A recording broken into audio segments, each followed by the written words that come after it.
Hello friends, हमारे YouTube channel STD with MP Raj में आपका स्वागत है। फ्रेंड्स, आज हम पढ़ने वाले हैं त्यागपथी खंड काव्य का सारांश, जो क्लास 12 के लिए बहुत ही महत्वपूर्ण खंड काव्य है। यह बोर्ड एग्जाम में हर साल पूछता रहता है। तो चलिए फ्रेंड्स, हम इसे शुरू करते हैं। हेडिंग डालेंगे त्यागपथी खंड काव्य का सारांश, और उसमें हम लिखेंगे त्यागपथी खंड काव्य के आधार पर राजश्री का चरित्र चित्रण किया गया है। यानी जो त्यागपथी खंड काव्य है, इस पर राजश्री का चरित्र चित्रण किया गया है, जो इस प्रकार है। पहला नंबर हम इसमें हेडिंग डालेंगे आदर्श स्त्री। क्या लिखेंगे? आदर्श स्त्री। राजश्री एक आदर्श स्त्री थी। वह यौनावस्था में ही विधवा हो जाती है। और जो राजश्री थी वो बहुत ही आदर्श स्त्री थी। वह यौनावस्था में क्या हो जाती है? विधवा हो जाती है, तथा दुश्मनों द्वारा बंदनी बना ली जाती है। उसके अंदर एक आदर्श स्त्री के सभी गुण विद्यमान थे। और जो राजश्री थी उसके अंदर एक आदर्श स्त्री का सभी गुण विद्यमान थे। वह तन मन धन से प्रजा की सेवा में ही अपना जीवन अर्पित कर देती है।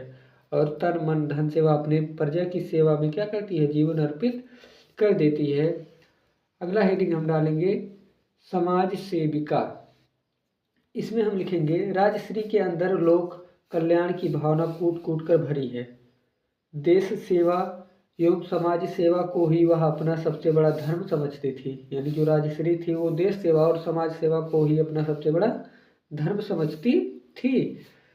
देश सेवा करने की भावना के कारण ही उसके सन्यासिनी बनने का निश्चय छोड़ दिया। तीसरा नंबर हेडिंग हम डालेंगे रूपवती, और इसमें हम लिखेंगे राजश्री एक अत्यंत सुंदर और रूपवती स्त्री थी। उसके चेहरे से ही उसका तेज झलकता था। और जो उसका चेहरा था, उसके चेहरे से ही उसका तेज झलकता था, जिससे वह एक रूपवती स्त्री की श्रेणी में आ जाती है। जिससे वह क्या? एक रूपवती स्त्री की श्रेणी में आ जाती है।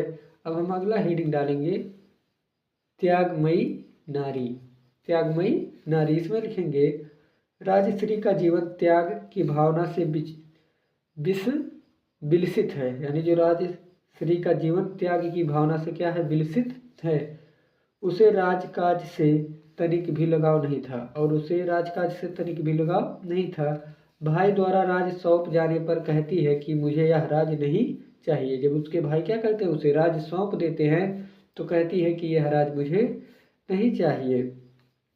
इससे इसके त्यागमयी होने का प्रमाण मिलता है। इससे क्या होता है? इसके त्यागमयी होने का प्रमाण मिलता है। फ्रेंड्स, अब हम अगले पेज में चलेंगे।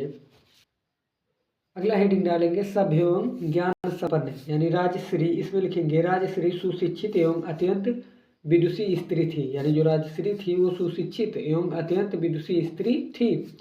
वह समझती है कि लोक कल्याण में ही सबका कल्याण है। वह क्या समझती है? कि लोक कल्याण में सबका कल्याण है, जिससे वह समाज सेवा जी जान से करती थी। जिससे वह क्या करती थी? समाज सेवा जी जान से करती थी। निष्कर्ष में हम लिखेंगे इस प्रकार हम कह सकते हैं कि राजश्री एक समाज सेवी, रूपवती, त्यागमयी, सभ्य एवं सुशिक्षित एक आदर्श नारी है। तो आशा करते हैं ये वीडियो आपको पसंद आया हो। धन्यवाद।